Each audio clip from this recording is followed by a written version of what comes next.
شہری ہیں۔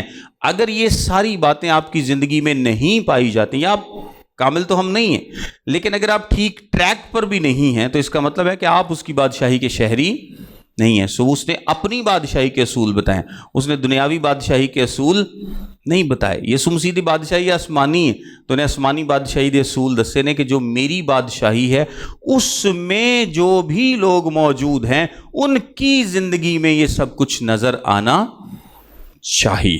یہ زمینی بادشاہی کی بات نہیں ہو رہی۔ اچھا، میں ایک بات ساتھ ساتھ کلیئر کرتا چلوں کہ یہ جو پہاڑی واز ہے، اس کا آغاز مبارک بادیوں سے ہوتا ہے، لیکن یہ مبارک بادیاں بیسیکلی کوئی نجات حاصل کیسے کی جائے یہ نہیں بتاتی کہ آپ یہ کریں گے تو آپ نجات پائیں گے۔ یہ ایک امپورٹنٹ ڈسٹنکشن کا پوائنٹ ہے کہ مبارک بادیاں آپ کو نجات حاصل کرنے کا طریقہ نہیں بتاتی۔ مبارک بادیاں آپ کو نجات حاصل کرنے کا طریقہ نہیں بتاتی۔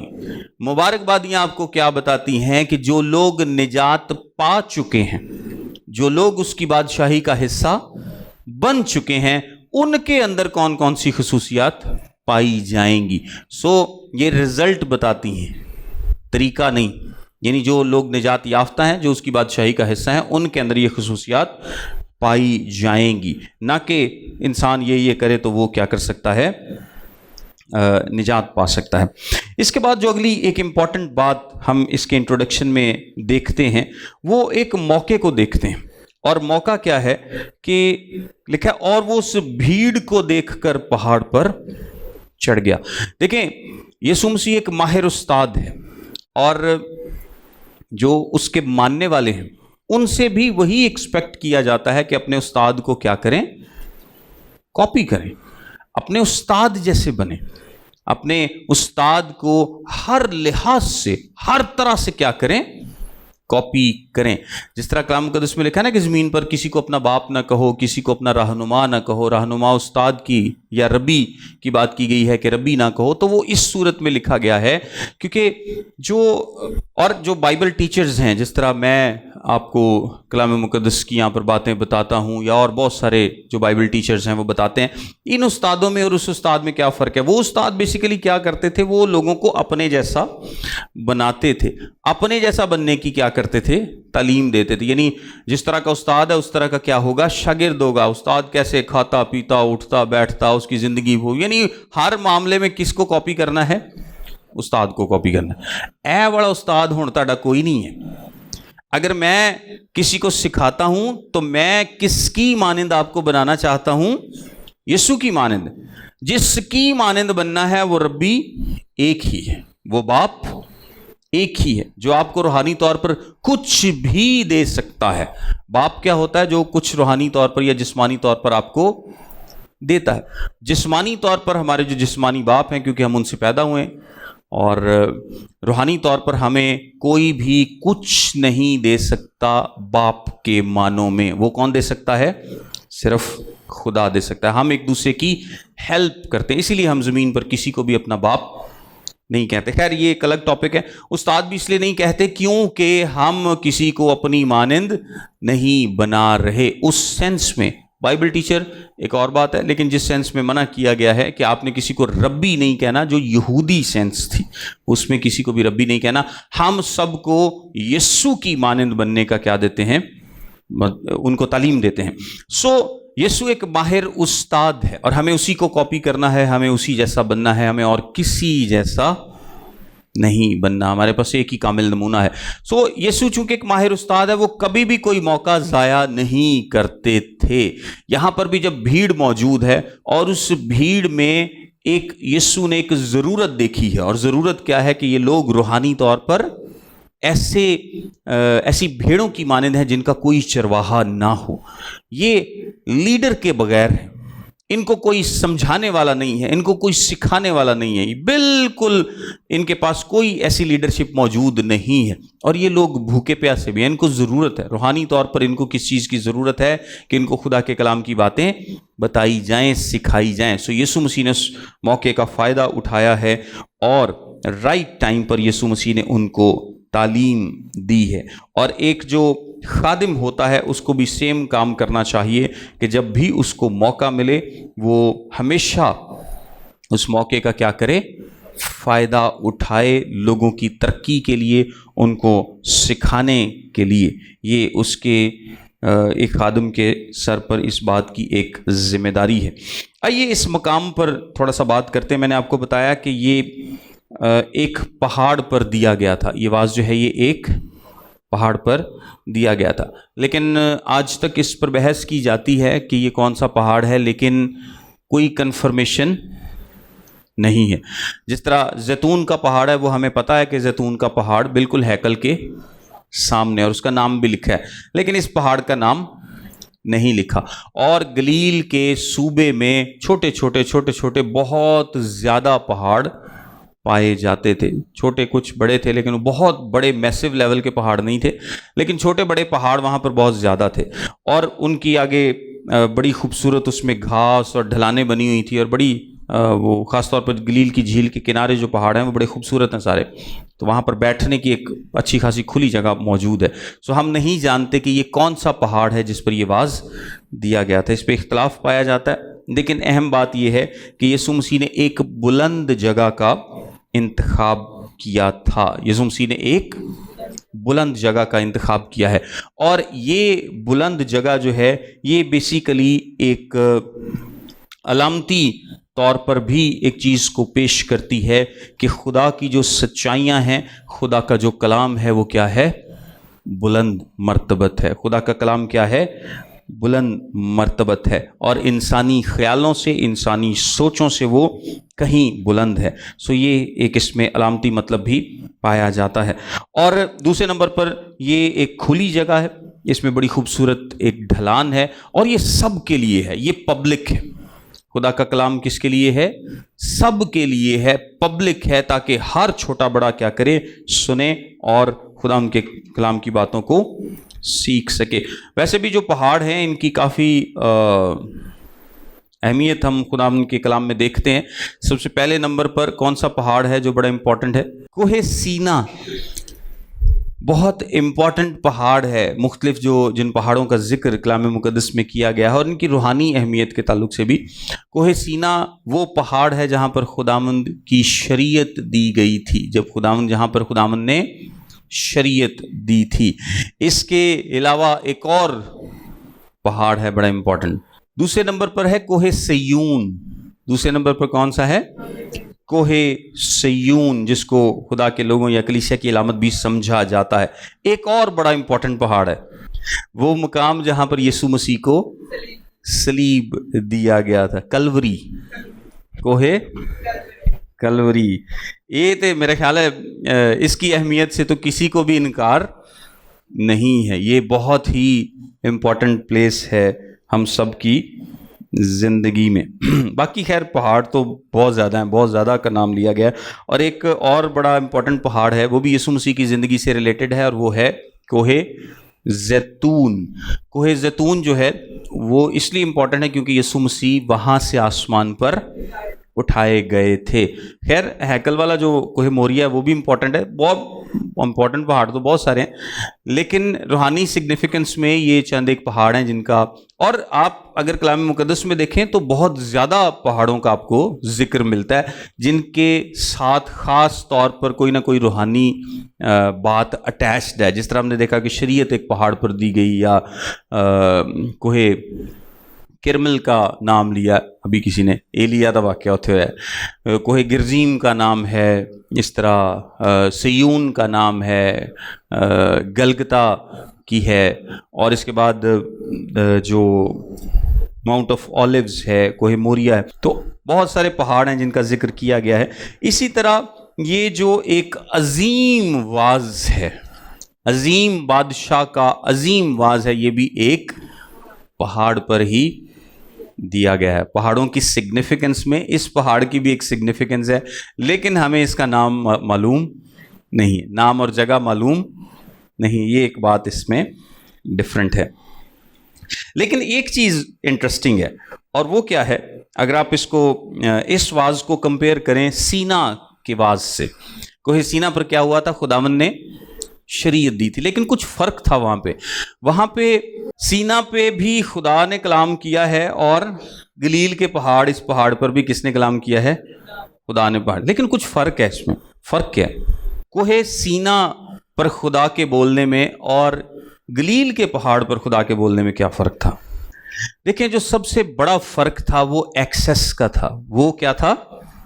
ایکسس کا، رسائی کا فرق تھا. وہ تے خدا نے لوکاں نوں کی کیا سی؟ پیچھے پیچھے، دور دور، لاگے نہیں آنا. یہ ایک بڑا فرق ہے کہ خدا تک رسائی ممکن نہیں تھی. لیکن اس پہاڑ میں کیا ہے؟ خدا نے کیا ہے؟ سارے آگے، کوئی رکاوٹ نہیں ہے. سینا میں رکاوٹ تھی، لوگوں کو روکا گیا تھا، لوگوں کو منع کیا گیا تھا کہ تم اس پہاڑ پر نہیں آ سکتے، تم دور رہ کر. خدا نے کلام ضرور کیا ہے، لیکن تھرو ایک میڈییٹر کیا، یعنی موسیٰ کے ذریعے خدا نے کلام کیا ہے، شریعت دی ہے. لیکن خدا نے کی کیا ہے کہ تھوڑا دور، حالے خدا دے قریب آنے دا انتظام جڑا وہ نہیں ہوا. لیکن اس پہاڑ میں جو سب سے بڑا فرق ہے وہ کیا ہے کہ اب خدا نے کہا ہے کہ اب سارے تم میرے پاس آ جاؤ. وہاں پر بھی خدا خود کلام کر رہا ہے، یہاں پر بھی خدا خود کلام کر رہا ہے. لیکن یہ ایک فرق ہے کہ اب سب لوگ اس کے پاس آ سکتے ہیں، آزادی کے ساتھ آ سکتے ہیں، اور آزادی سے اس کے منہ کی باتوں کو کیا کر سکتے ہیں؟ سن سکتے ہیں. اس وقت لوگوں نے پتہ کیا کہا تھا؟ جب خدا دی آواز آئی نا تو لوگ ڈر گئے. تو لوگوں نے موسیٰ نو کی کیا سی؟ جب لوگوں نے آواز سنی، نے کہا تو ہی ساڑھے نال گال کریا کر، خدا ڈائریکٹ ساڑھے نال کلام نہ. ان کو لگتا تھا کہ ہم کیا ہوں گے؟ مر جائیں گے. لیکن یہاں پر ایسا کوئی خوف نہیں ہے. سو یہ اس پہاڑ میں، اس پہاڑ سے کیے جانے والے واز میں، اور اس پہاڑ سے کیا جانے والا جو واز ہے وہ اس میں فرق ہے. اور یہ جو پہاڑی واز ہے، اس کے تعلق سے ایک اور بڑی خوبصورت بات کی جاتی ہے کہ یہ کسی ہیکل یا عبادت گاہ کے اندر نہیں، بلکہ خدا کی عظیم الشان فضا کے اندر دیا گیا ہے. یعنی آپ سمجھ لیں کہ پورا ماحول ہی کیا ہے؟ ایک عبادت گاہ بن گیا ہے. پورا ماحول ہی کیا ہے؟ یعنی کوئی خاص ہیکل کی سیٹنگ نہیں ہے، کوئی خاص چرچ کی سیٹنگ نہیں ہے، کسی عبادت گاہ کی سیٹنگ نہیں ہے، بلکہ پورا ماحول ہی کیا ہے؟ ایک عبادت گاہ ہے، جس میں آسمان ہے، زمین کا فرش ہے، اور ایک اونچی جگہ ہے جہاں پر خدا خود بیٹھا ہے اور کلام کر رہا ہے. ایک اور بڑی خوبصورت بات اس میں ہم دیکھتے ہیں، پہلی آیت میں کیا لکھا ہے؟ اور وہ اس بھیڑ کو دیکھ کر پہاڑ پر چڑھ گیا. کئی لوگ انہوں بھیڑ بھی پڑھ لیندے نے ستیان. یسو بھیڑ نو ویکھ کے نہیں چڑھیا، بھیڑ کو دیکھ کر چڑھا ہے. بھیڑ کو دیکھ کر پہاڑ پر چڑھ گیا، اور جب بیٹھ گیا. یہاں پر جو بیٹھنا ہے یہ اختیار کو، منصب کو شو کرتا ہے. بیٹھنا کس چیز کو شو کرتا ہے؟ اختیار کو، منصب کو شو کرتا ہے. یعنی جب ایک، آپ کو پتہ ہے کہ محلوں میں سیٹنگ کیا ہوتی تھی؟ محل میں بادشاہ بیٹھ جاتا تھا اور پھر وہ صرف بتایا کرتا تھا، وہ کوئی مشورہ نہیں تھا مانگتا، وہ کسی سے کوئی یا کسی کی کہے سنے پر مجبور نہیں تھا ہوتا کہ ہاں میں لوگوں کے کہے سنے پر چلوں گا. مطلب ڈپینڈ کرتا ہے، زمینی بادشاہ نا تو پرفیکٹ تو نہیں ہے، لیکن بیسیکلی بیٹھنا اختیار کو، منصب کو شو کرتا ہے. اور یہاں پر یسوع مسیح ایک بادشاہ کے طور پر اپنی باتیں لوگوں کو بتا رہے ہیں، اپنی بادشاہی کی باتیں لوگوں کو بتا رہے ہیں. لوگوں سے کوئی سجیشن نہیں مانگی جا رہی، لوگوں سے کوئی مشورہ نہیں مانگا جا رہا. یسوع مسیح نے کبھی بھی کسی سے مشورہ نہیں مانگا تھا. اور یہ جو فلپس کے بارے میں اکثر لوگ کہتے ہیں نا کہ فلپس سے یسوع مسیح نے پوچھا تھا کہ کنیاں کے روٹیاں لگن گیاں انہاں لئی، تے وہ اگے کلام چ لکھیا ہے کہ یسوع مسیح نے جان بوجھ کر اس سے یہ سوال پوچھا تھا، کیونکہ یسوع مسیح کو پتا تھا کہ وہ کیا کرے گا. یہ نہیں ہے کہ یسوع مسیح کو پتہ نہیں تھا. سو مشورہ یسوع نے کبھی بھی کسی سے نہیں مانگا. وہ ایک بادشاہ کی مانند اپنی وہ ایک بادشاہ ہے جو اپنی بادشاہی کے اصول اپنے پیروکاروں کو بتا رہا ہے. جس طرح کوہ سینا پر خدا نے بتایا تھا، اسی طرح یہاں پر یسوع مسیح بتا رہا ہے. کوہ سینا پر خدا نے کیا بتائے تھے؟ اپنی شریعت لوگوں کو بتائی تھی کہ یہ میرے حکم ہیں. یہاں پر بھی یسوع مسیح نے صرف بتایا ہے کہ میری بادشاہی کے اصول یہ ہیں. یہ چینج نہیں ہو سکتے، یہ بدل نہیں سکتے، یہ تبدیل نہیں ہو سکتے، جس طرح شریعت تبدیل نہیں ہو سکتی تھی. آگے لکھا ہے اور وہ اپنی زبان کھول کر ان کو یوں تعلیم دینے لگا. اچھا، یہ بھی ایک بڑی امپورٹنٹ بات ہے. کچھ لوگوں کا کہنا ہے کہ یہ بات کیوں یہاں پر لکھی ہے کہ وہ اپنی زبان کھول کر. دیکھیں، زبان کھول کے ہی تو تعلیم دی جائے گی نا، ویسے کیسے تعلیم دی جا سکتی ہے؟ لیکن یہ ہمارا ایک دنیاوی خیال ہے کہ صرف زبان کھول کر یا منہ کھول کر ہی تعلیم دی جا سکتی ہے، کیونکہ یسوع مسیح صرف زبان سے تعلیم نہیں دیتے تھے، وہ اپنے کردار سے تعلیم دیتے تھے، وہ اپنے چال چلن سے تعلیم دیتے تھے، وہ اپنے اٹھنے بیٹھنے سے تعلیم دیتے تھے، وہ اپنے رویے سے تعلیم دیتے تھے، زبان سے بھی تعلیم دیتے تھے. اور ان کا رویہ اسپیکس والیومز. اور یہی ایک ایماندار سے بھی ایکسپیکٹ کیا جاتا ہے کہ ایک ایماندار منہ سے بھی تعلیم دے اور اپنے کردار سے بھی تعلیم دے. اور یہ تو بالکل نہیں ہونا چاہیے کہ کردار کچھ اور کہہ رہا ہو اور منہ کچھ اور کہہ رہا ہو. یہ تو بہت بڑا تضاد ہو جائے گا. یہ کھلا تضاد کیا یہ کھلا تضاد نہیں؟ تو یہ بہت بڑا تضاد ہوگا کہ اگر آپ کا منہ کچھ اور کہہ رہا ہے اور آپ کا کردار کچھ اور کہہ رہا ہے. تو یہ تضاد بہت سارے لوگوں میں آج کل پایا جاتا ہے. اچھا، ایک اور بات جو ہم اس واعظ کے بارے میں سیکھتے ہیں کہ یہ واعظ ایک ایسا واعظ ہے جس سے جو نہ صرف ان کے دلوں کو متاثر کرے گا بلکہ ان کی زندگیوں کو اندر تک جھنجھوڑ کر رکھ دے گا. اس کی وجہ کیا ہے؟ اس کی وجہ یہ بیان کی جاتی ہے کیونکہ یسوع مسیح کی جتنی بھی خدمت ہے، یسوع مسیح جو بھی بیان کرتے ہیں وہ ہمیشہ دل سے ہوتا ہے، وہ ہمیشہ اندر سے ہوتا ہے اور اس کا تعلق ہمیشہ حقیقت کے ساتھ ہوتا ہے. ہم بعض اوقات اپنی زندگیوں میں ایسی پریچنگ کرتے ہیں، جس طرح میں نے ابھی آپ کو بتایا، ہم بعض اوقات ایسی پریچنگ کرتے ہیں جو کہ ہمارے دل سے نہیں ہوتی، جو ہمارے اندر سے نہیں ہوتی، سو اس کا اثر بھی ویسا نہیں ہوتا. اور یہ آپ لوگ بھی اپنی زندگیوں میں غور کر سکتے ہیں، میں بھی کر سکتا ہوں، ہم سب اپنی زندگیوں میں غور کر سکتے ہیں کہ بہت جگہ پر ہم کچھ ایسا پریچ کر رہے ہوتے ہیں جدہ ساڈا آپ دماغ سانو کہہ رہا ہوندا ہے یا تو آپ تو انج کردا کوئی ایسا ہوتا ہے، بالکل ہوتا ہے. مطلب آپ لوگوں کو بڑی اچھی اچھی باتیں جب بتا رہے ہوتے ہیں کہ آپ کو ایسے کرنا چاہیے، ایسے کرنے، دل سے محبت کرنی چاہیے، فلاں کرنا چاہیے، یہ کرنا چاہیے، 70 دی جگہ 7 دی جگہ 70 واری خدا نے کہا تانوں معاف کرو تو معاف کرنا چاہیے. تے جے اپنا بھرا تہاڈے کو چوتھی کی واری معافی منگن آ جائے نا تے جی کرے تسی اتنے ہی کھلو کے کہہ دو ہون نہیں انہوں میں معاف کرنا. بڑے موقع دے دیتے. ہم تو 7 کے 70 تو بڑی دور کی بات ہے، اسی تے 7 بھی نہیں دیندے. ایسا ہے کہ نہیں؟ اسی 7 موقع بھی نہیں دیندے. 2 لوگوں کی اگر آپس سے صلح نہیں گئی نا تو میرے خیال سے ہارڈلی 3-4 موقع دیندے نے میکسیمم. اور اس بعد پھر کہتے نہیں انہیں میرے خلاف فلاں گل کی تھی، انہیں فلاں گل کی تھی، فلاں گل کی تھی، بس اج تو ساڈی بس ہے. سو وہ بیسیکلی کیا ہے، وہ باتیں اندر سے نہیں نکل جاتی لیکن ہم پریچ کر رہے ہوتے ہیں. سو یسوع مسیح کی پریچنگ ایسی نہیں تھی. وہ جو بولتے تھے ان کی زندگی میں وہی کچھ سب کچھ تھا. اور یہ جو لکھا نا کہ وہ اپنی زبان کھول کر ان کو یوں تعلیم دینے لگا، یہ ایک اور چیز کو ظاہر کرتا ہے کہ یہاں پر خدا کسی نبی کے ذریعے بات نہیں کر رہا بلکہ خود بات کر رہا ہے. وہ نبی کے ذریعے بات نہیں کر رہا بلکہ خود بات کر رہا ہے. اس جو پہاڑی واز ہے، اس میں جو اس کا جو ابتدائی ٹاپک ہے وہ مبارک بادیوں کے تعلق سے، اور مبارک بادیوں میں ایک لفظ بار بار آپ کے سامنے آئے گا، مبارک مبارک مبارک. مبارک ہیں وہ، مبارک ہیں وہ اور مبارک ہیں وہ. آپ کو پتہ جو پرانا عہد نامہ ہے وہ کس لفظ پر ختم ہوا؟ لعنت پر. کس چیز پر؟ لعنت پر. اس کی اینڈنگ ہے. اور شریعت بیسیکلی ہماری زندگی میں کس چیز کو لے کر آتی ہے؟ لعنت کو لے کر آتی ہے. اچھا، کچھ لوگ نا کچھ تے لڑ بھی پیندے نے جدوں انہاں نے دسی نا کہ شریعت ساری زندگی 'چ لعنت لے کے آندی ہے. شریعت جناب خدا دا کلام ہے تے تسی کہندے لعنت لے کے نہیں. میں نہیں کہندا، بائبل کہندی شریعت آپ کی زندگی میں کس چیز کو لے کر آتی ہے؟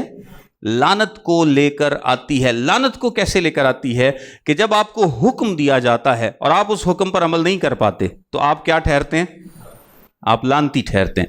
اگر حکم نہ دیا جائے تو پھر آپ لعنتی نہیں ٹھہریں گے، لیکن چونکہ حکم دیا گیا اور آپ سے کہا گیا کہ آپ نے اس حکم کو نہیں توڑنا، اگر توڑیں گے تو کیا ہوں گے؟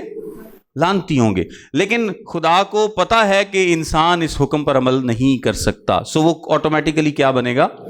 وہ لعنتی بنے گا۔ لیکن شریعت کا مقصد یہ تھا کہ انسان کو بتایا جا سکے کہ وہ خود سے کچھ نہیں کر سکتا، وہ خود سے کچھ نہیں کر سکتا، وہ خود کو سیو نہیں کر سکتا، اس کو ایک نجات دہندہ کی ضرورت ہے۔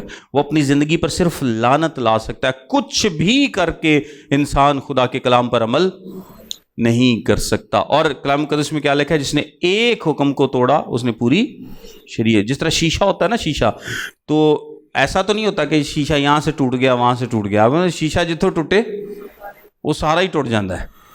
اسی طرح شریعت، آپ نے ایک حکم توڑا تو اس کا مطلب کیا ہے کہ آپ نے پوری شریعت کو توڑ دیا، آپ پورے گنہگار ٹھہرتے ہیں۔ ایک آدم نے کتنے گناہ کیتے؟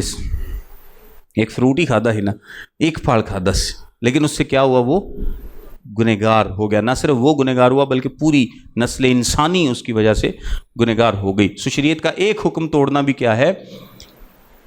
پوری شریعت کو توڑنا ہے، اور یہ نیا عہد نامہ کیٹیگوریکلی ہمیں بتاتا ہے۔ سو شریعت لعنت کو لاتی ہے۔ پرانا جو عہد ہے اس میں شریعت ہے، شریعت دی گئی تاکہ انسان جان سکے کہ وہ شریعت پر عمل نہیں کر سکتا اور اس کو کسی نجات دہندہ کی ضرورت ہے، اس کو کسی اور کی ضرورت ہے کہ کوئی اس کو آ کے بچا لے۔ میں اپنے آپ کو ڈوبنے سے نہیں بچا سکتا، کوئی لائف گارڈ آئے تو مینوں پانی چوں کڈ لے، ادروائز میں گیا، ادروائز میں نہیں بچ سکتا۔ سو یسوع مسیح کی جو سب سے بڑا واعظ ہے اپنی خدمت کے تقریباً آغاز میں، جو سب سے بڑا واعظ ہے، جو پبلک ایک سب سے بڑا سرمن ہے، اس میں آپ بار بار مبارک مبارک مبارک کا لفظ دیکھتے ہیں، کیونکہ یسوع مسیح کس چیز کو لے کر آیا ہے؟ برکت کو لے کر آیا ہے۔ اس لعنت کو ختم کر کے اس کو برکت میں تبدیل کرنے آیا ہے، آپ کو نجات دینے آیا ہے، آپ کو بچانے آیا ہے۔ وہ لعنت جو شریعت کی وجہ سے آپ پر آئی ہے، آپ کے پاس کوئی آسرا، کوئی سہارا نہیں ہے۔ اب یسوع مسیح کیا کرنے آیا ہے؟ آپ کو اس لعنت سے نکال کر ہمیشہ کی زندگی دینے، برکت دینے آیا ہے۔ اسی لیے بار بار ذکر کیا گیا ہے کہ آپ کیا ہیں؟ مبارک ہیں، کیونکہ یسوع مسیح کا مقصد کیا ہے؟ آپ کو برکت دینا۔ یسوع مسیح کا کیا مقصد؟ آپ کو برکت دینا۔ کلام مقدس میں یوحنا کی انجیل میں کیا لکھا ہے؟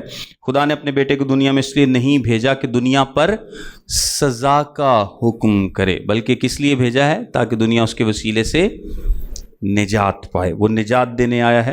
برکت، امید، فضل، رحمت یسوع کے وسیلے سے ہے۔ سو یہ باتیں اس کے منہ سے نکلتی ہیں۔ اور جس طرح پرانے عہد میں ہم دیکھتے ہیں کہ دو پہاڑ تھے، ایک پہاڑ برکت کے لیے تھا اور ایک پہاڑ لعنت کے لیے تھا۔ ایک پہاڑ برکت والا سی، جے عمل کرو گے تے برکتاں، تے جے عمل نہیں کرو گے تے لعنت۔ تے عمل کوئی نہیں سی ہوندا، کسی کو ہو ہی نہیں سکتا۔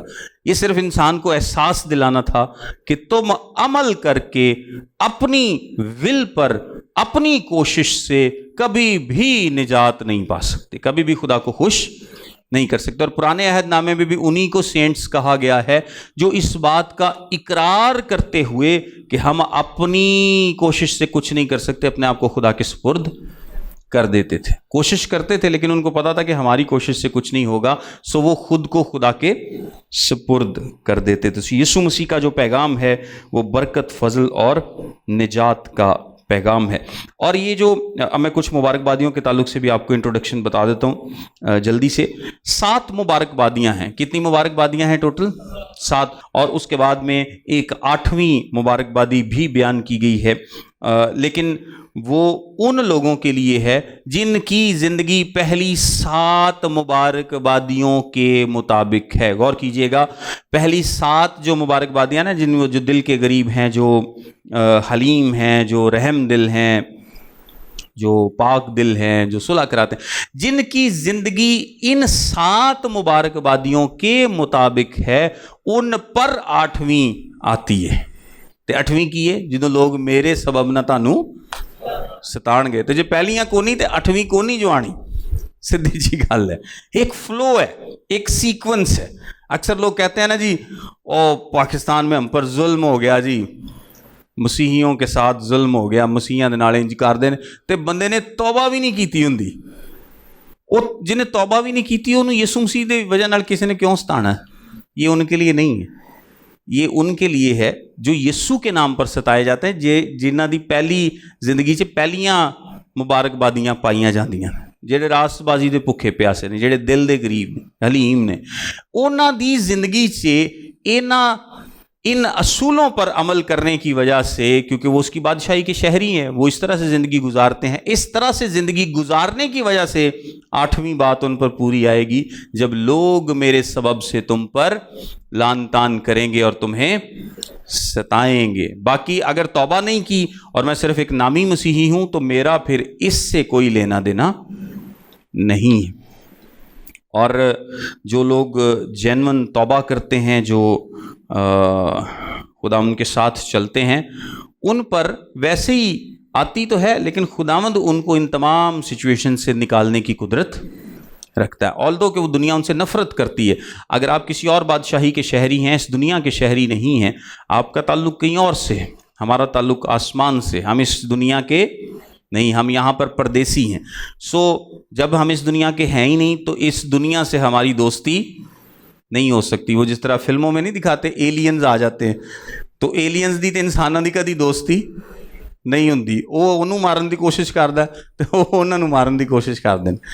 اسی طرح کیونکہ ہم اس دنیا کے ہیں ہی نہیں, ہم پردیسی ہیں, ہماری دوستی اس دنیا سے نہیں ہو سکتی. اور اگر ہماری دوستی اس دنیا سے ہو چکی ہے تو اس کا مطلب ہے کہ کام خراب ہو گیا ہے. یہ مبارکبادیاں جو ہیں, یہ جو 7 مبارکبادیاں ہیں, یہ ایک ایماندار کی مکمل تصویر پیش کرتی ہیں, اس کے کردار کی ایک مکمل تصویر ہے کہ اس کا کردار کیسا ہونا چاہیے. دیکھیں 7 کا عدد ایک امپورٹنٹ عدد ہے, اور یہ اس بات کو بھی بیان کرتی ہیں کہ ساری باتیں ایک ایماندار کے اندر ہونی چاہیے, 1-2 نہیں. کہ دل دا تے بڑا غریب ہے جناب, ان کا مطلب کیا ہے یہ بھی ہم دیکھیں گے. دل دا بڑا غریب ہے لیکن حلیم نہیں ہے, ایسا نہیں ہو سکتا. ایک پروگریشن ہے, یہ کیا ہے, ایک پروگریشن ہے, یعنی آپ سیکوینس ہے. یہ ایک سیکوینس اس طرح سے ہے کہ آپ پہلی مبارکبادی سے چلیں, اس کے رزلٹ میں آپ کی زندگی ایسی بن جائے گی جو آپ کو دوسری مبارکبادی میں لے آئے گی. پھر دوسرے کے رزلٹ میں آپ کی زندگی ایسی بن جائے گی, ابھی جب ہم فلو کو دوبارہ دیکھیں گے تو آپ کو سمجھ آئے گی. دوسرے کے رزلٹ میں آپ کی زندگی ایسی بن جائے گی جو آپ کو تیسرے میں لے آئے گی. تیسرے سے آپ کی زندگی ایسی بن جائے گی جو آپ کو چوتھے میں لے آئے گی, پھر 5واں اور 6واں اور 7واں. اور جب آپ اس فلو میں زندگی گزاریں گے تو 8واں تو پھر پکا ہے, پھر دنیا آپ کو کیا کرے گی, ستائے گی, کیونکہ دنیا آپ کی دشمن ہے. اور یہ بھی نہیں ہے کہ جی ایک امپورٹنٹ ہے دوسری امپورٹنٹ نہیں ہے, اس کو ایک زنجیر کے ساتھ بھی تشبیہ دی گئی ہے, جس کو الہی حکمت کے ساتھ پرویا گیا ہے. جس طرح ایک زنجیر میں ہوتا ہے نا 7 ڈفرنٹ خانے ہیں, تو وہ مل کر ایک ایماندار کی زندگی کو پیش کرتی ہیں, اور وہ کیسے جوڑے گئے ہیں, وہ ایک الہی کامل حکمت سے جوڑے گئے ہیں. اور یہ جو میں آپ کو بتا رہا ہوں کہ ایک دوسرے کو سپلیمنٹ کرتی ہیں. ایک چارلز اسپرجن نے اس پر بڑی خوبصورت بات کی ہے, اور اس نے کہا ہے کہ یہ ایک ایسی سیڑھی ہے جو اوپر بھی چڑھتی ہے اور جو نیچے بھی اترتی ہے. جیڑی اتنے بھی چڑھ دی ہے, یعنی یہ سیڑھی دے زینے نے ہر مبارکبادی کی ہے, ایک زینہ, ایک سٹیپ ہے, اور آپ سٹیپ سے اوپر بھی چڑھتے ہیں. یہ ایسا سٹیپ بھی ہے جس سے آپ نیچے بھی آتے ہیں. اوپر چڑھنے سے کیا مراد ہے کہ آپ روحانی طور پر کیا ہوتے جاتے ہیں, میچور ہو جاتے ہیں. آپ جیسے جیسے بڑھیں گے آپ کیا ہوں گے, میچور ہوں گے. اور جیسے جیسے آپ میچور ہوتے ہیں یہ سیڑھی تھلے بھی اتر دی. تھلے اترن تو کی مراد ہے کہ آپ اپنے آپ کو چھوٹا کرتے جاتے ہیں, آپ اپنے آپ کو چھوٹا کرتے جاتے ہیں. پہلے جڑا تسی اپنے آپ سمجھتے سو جناب کہ میرا اگر تو کوئی بندہ ہی کون نہیں, لیکن جدوں تسی یہ سیڑھی تے چڑھو گے روحانی طور تے میچور ہوگے, دوجے پاسے تھلے بھی آؤ گے. یعنی ذاتی طور پر آپ کیا ہوں گے, خود کو حلیم کریں گے, چھوٹا کریں گے, اپنے آپ کو بڑا نہیں سمجھیں گے, اور فروتنی جو ہے وہ آپ کے اندر آئے گی. God bless you all.